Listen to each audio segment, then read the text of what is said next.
was intending to do another travelogue in this gap between Christmas and New Year up in London. I was meant to be going up to London, and I was going to visit the location of where some of the long gone film studios were, but I went up to London last week, and it was so busy, and the train ride back, you know, wound me right up. So I'm gonna postpone that for another time when I hope you can hear me all right in over this wind.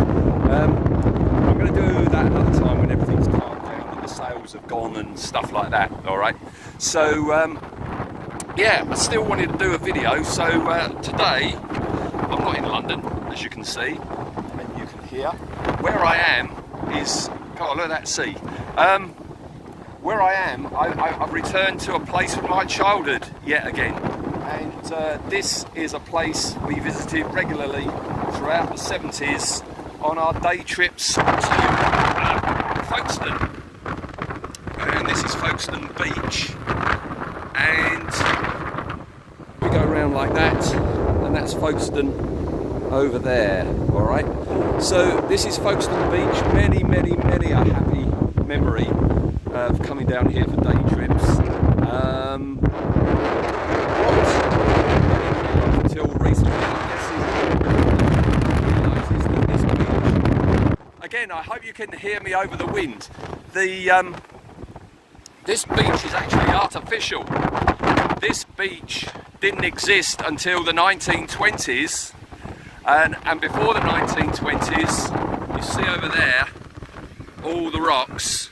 Folkestone is a rocky, pebbly coastline, and yeah, this didn't exist until the 1920s. In the 1920s, they decided they were going to have a sandy beach, and get this, they presumably by hand all the pebbles, cleared it out and dumped all this sand down, and at the same time they built that esplanade which goes along there, which is called the Pavilion. Our family, and I guess a lot of families, just call them the Arches. And I remember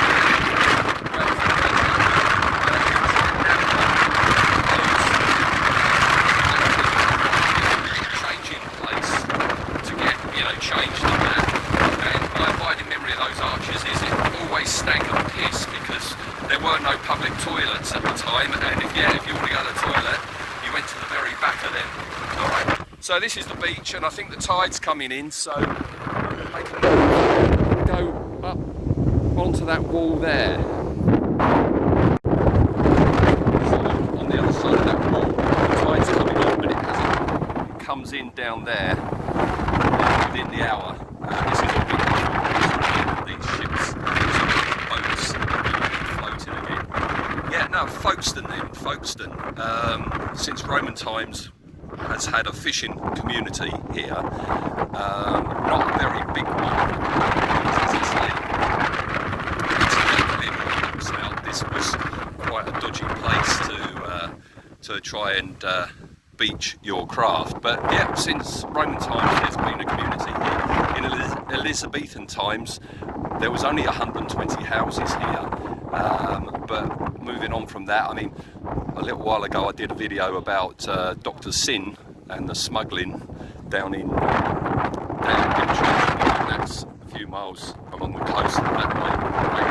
So yeah, it was a small fishing village, like so many places in England. The advent of the railways changed everything, and can you see over there you've got an archway bridge, and that is actually the bridge that the railway built, because I remember, you know, right up until the 80s, you could catch a train from London all the way down to Folkestone, and just there, the ferry would be docked, and you literally catch a train.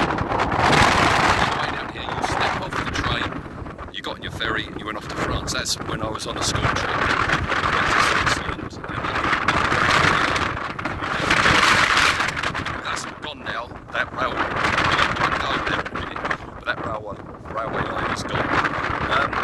The actual harbour itself became enough money to do this, but it was during the First World War that government gave more funding because this became an important base in the First World War and the Second World War for troops embarking across the channel. So yeah, the government paid for this, and yeah, this was a crucial base during the First World War, especially for troops leaving to go off to fight. So yeah, here I am down in the harbour. Up there is a little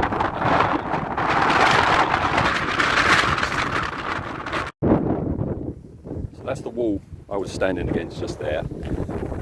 There we are.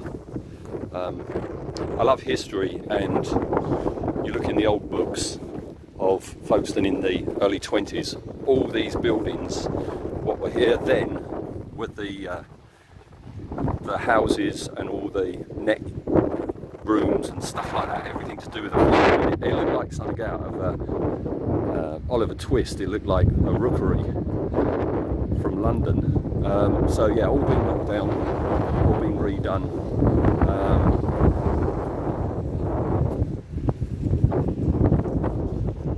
So I thought I was going to be dive bombed by a seagull then. Yeah, seagulls. The seagulls are here because you've got fish and chip shops along here. You've only got one now, this one here, but when I was little, we were down on the beach and then we'd come up here to get either fish and chips, or you had tons, and I guess, you know, in the summer, we got tons of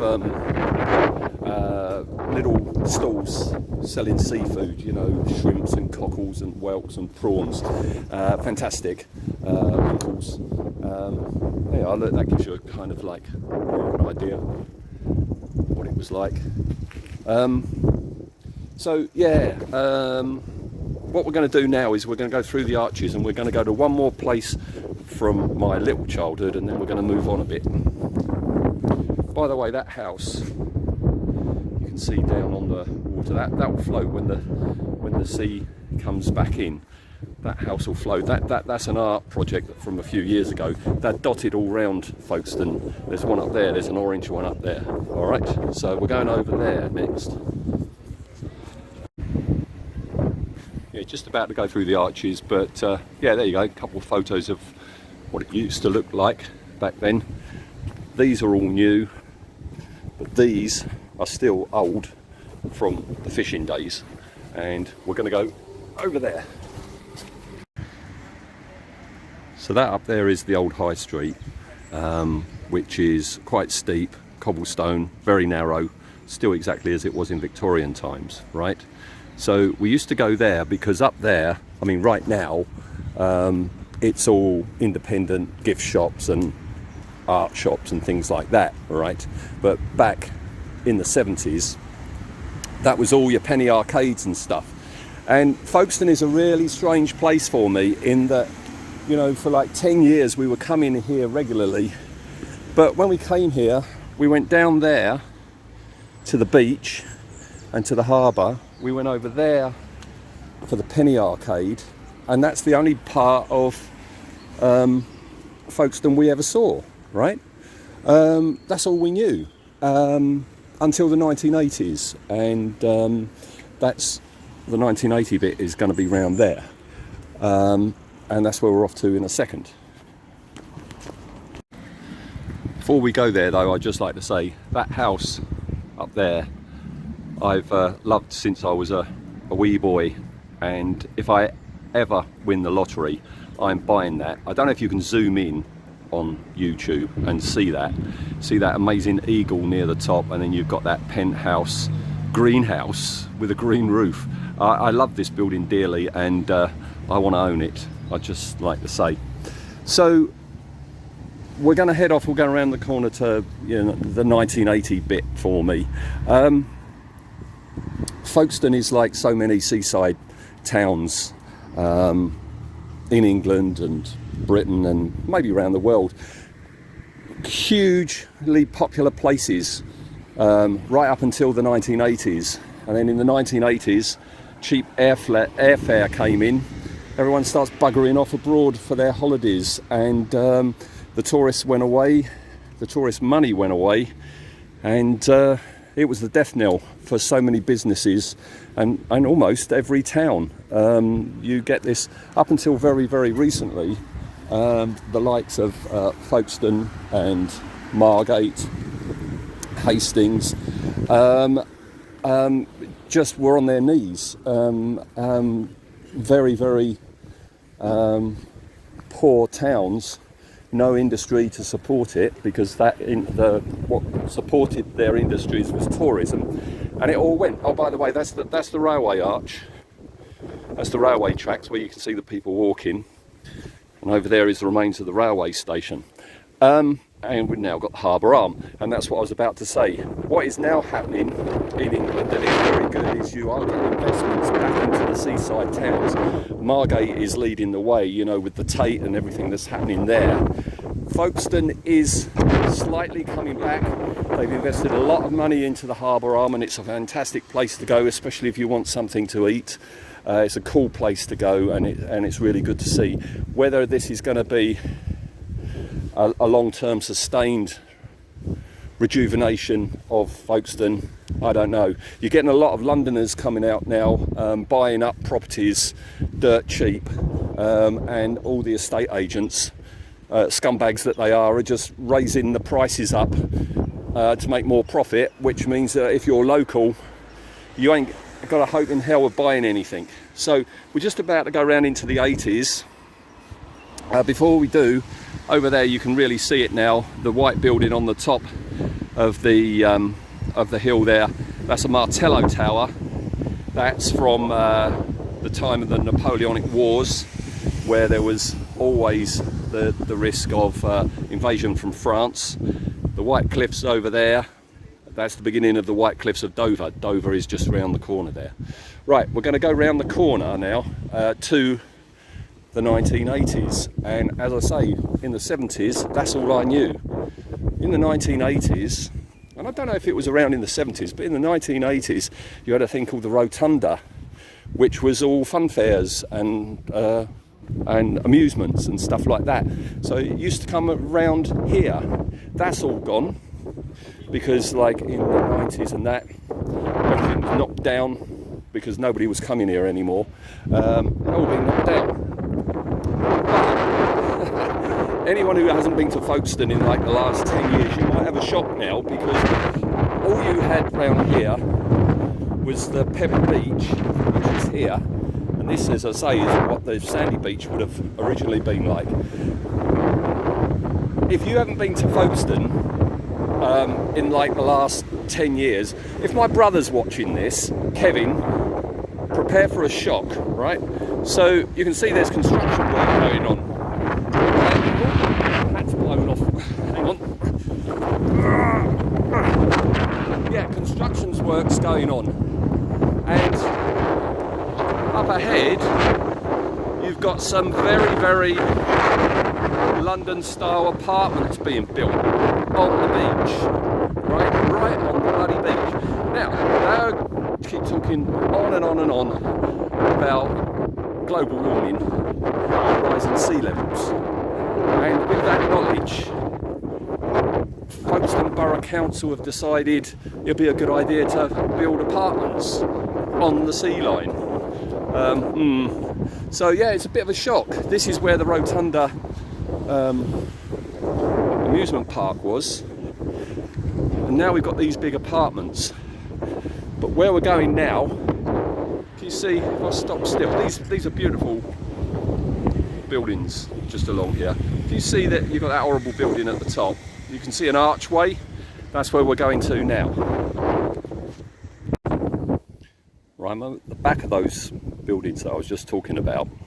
As you can see, this road has recently been renamed the Road of Remembrance, and that is because, yeah, in the First World War, this was the main port for troops leaving to go off to fight in the First World War. All right, and whole areas of Folkestone were acquired to house the troops, and they was stationed at the top where we're going. and they came down this road. Those poor sods marching off to war came down this way, went round down and across the harbour to get on the ships which would take them off to France. So yeah, we're going to go up there and join the archway.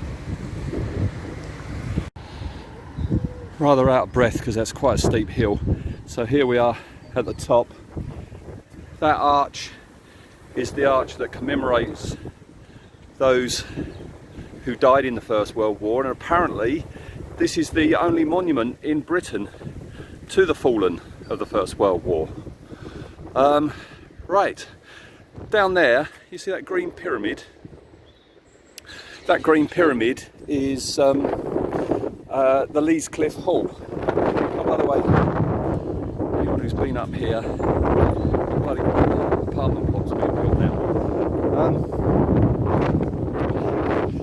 No, I was going to say that's the Lees Cliff Hall coming up, which is a lovely venue. You know, they have music concerts there. I saw Erasure there. They have all pantomimes, they have stage shows, they have all sorts of stuff going on down there. Terrific place. I know it very well from a few years back. Every year, or was it every other year, you had a convention there, a modelling convention called Euro Militaire, and it was brilliant. It was mainly military, but it was brilliant because what you had was traders coming from all over Europe to sell their wares there, and it was a fantastic place to go. As I say, mainly military. Towards the end, you got science fiction kits being sold, and there was a science fiction section in the model contest as well. So that was really cool. My abiding memory, and I bore everyone with this story, was yeah, me and my friends, we were there. We were going up the stairs, and coming down the stairs was Peter Jackson, and this was only just months after Fellowship of the Ring had come out. And I turned to my friends and I went, "That's Peter Jackson." And they said to me, "Yeah, that's Peter Jackson." And he still had his black bomber jacket on and everything, and we were approaching him, he was approaching us. Look at these beautiful buildings. And I was trying to think of something desperately original to say to him that he wouldn't have already heard about, and all I could think of saying was, "Hello, Mr. Jackson." And he went, "Yeah, all right." So that's a little anecdote for you. Yeah, another little bit of history snippet coming up in a minute. Excuse the dog. What I've got for you now, excuse the car, this is the world's, not Britain's, the world's biggest bricked arched viaduct. I really don't know why Folkestone don't play up their history. I mean, it's the world's biggest and you don't see anything written about it. Yeah, this is a viaduct, pardon me. It's a viaduct built in 1843 for, oh, surprise, surprise, the railways. And the ironic thing is that up there was built to get the railway down to the harbour. The railway is not there anymore. This is totally abandoned. It's not used. It has no function.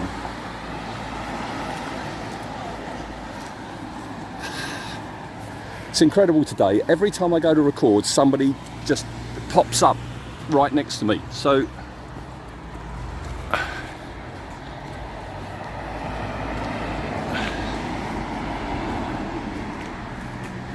man, I'm being stared at. There you go. That's a nice shot. Yeah, magnificent structure. Christ knows how long that took to build and how many bricks are in it. Look at that. So yeah, Folkestone Borough Council, promote this thing. Before I head off for my last destination today, just like to say over there, Chaos Cards, if you're ever in Folkestone, check them out.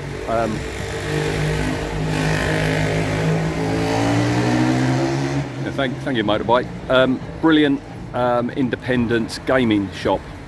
Nice, loads of room, extensive range of board and card games, so check them out. Big from me. There were a couple more places I wanted to visit today, but I've run out of time. Number one is just further down there, back towards that archway, which is another example of Folkestone squandering its heritage, i.e. the Victorian lift, powered by water, which used to be an attraction and people used to come here for it. It broke a few years back and the council aren't fixing it, so well done again. And also I wanted to go to a church, but I've run out of time, and that church is a 12th century church, and it's built on the site of Britain's first ever nunnery. Was built there in the 6th century. But I've run out of time, I've got to go now. So where I am now, there's the green pyramid. That's the top of the Lees Cliff Hall. The Lees Cliff Hall is built into the cliff, as you can see. It's just there like that. That's the side of it. It juts out like Tracy's house in Tracy Island with Thunderbirds. So that's that. But the reason I'm here is because that fella, actually I'm going to go that way now because this is my way home. That guy, that statue is of a guy called William Harvey, who was born here in Folkestone in 1538, I think it was. And he was the first person that actually realised circulation. He's the first guy that actually realised that the heart pumps blood around the body. So yeah, well done, William. So I'm going to finish now, but these buildings really illustrate, you know, what I find interesting about Folkestone, in that it has had many stages. As I say, it was a fishing village, quite a small one, until the railways came. When the railways came, so did, and there's a clue up there on the name of this hotel, so did the royal family. This, after like 1860 or whatever, Folkestone was a holiday destination for royalty and the very rich. Hence these very, very swanky hotels. I guess most of them aren't hotels now, they're apartments now. So yeah, it was a place for the rich to come and visit up until the First World War. Then after the First World War, it became a holiday destination for the middle classes. And then in the Second World War, it had the crap bombed out of it by the German bombers. And after the Second World War, it became a holiday destination for the working classes, i.e. me. And that's how it was until the late 70s, early 80s, when the bottom fell out of, seaside holiday destinations. And that's the slump that hopefully all towns, seaside towns, will gradually manage to crawl out of. Folkestone is trying, bless it. One last look down there and there. It is trying, and I wish it all the best. So there you go, little ramble. Not the London one I was expecting today, but I got something out. Anyway, that's it. I'll be back with a modelling video the next day or so. So thank you for watching, and well, Happy New Year.